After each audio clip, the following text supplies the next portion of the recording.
oikein on? Tuli heti kun pääsin. Isän tila on huonontunut. Tämä on vakavaa. Te puhutte kuin en olisi... Isä, mitä tämä oikein on? Tuli heti kun pääsin. Isän tila on huonontunut. Tämä on jo vakavaa. Tehän puhutte kuin en olisi lainkaan läsnä. En minä ole kuollut vielä. Älä puhu tuollaisia, Erik, kulta, kyllä sen tästä selviät. En mä olis niin varma.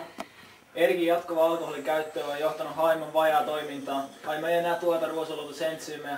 Johtaa siihen, että hänellä on jatkuva aliravitsemustila. Mitä te oikein selität? Siis käytännössä se kuolee! Elisabeth, se on totta.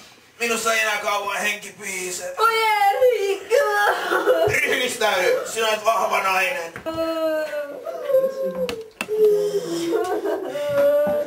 Alisa, sinä kelpo palvelustyttö. Kiitos sinulle, sinä olet minulle kuin oma tyttö.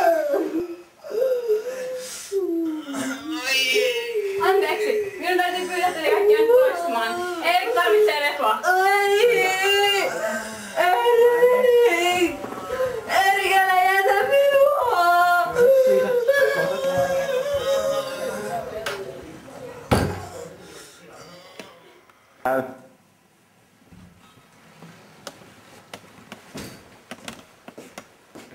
Olen pahoillani, mutta Erik on nyt kuollut. Ei ole totta!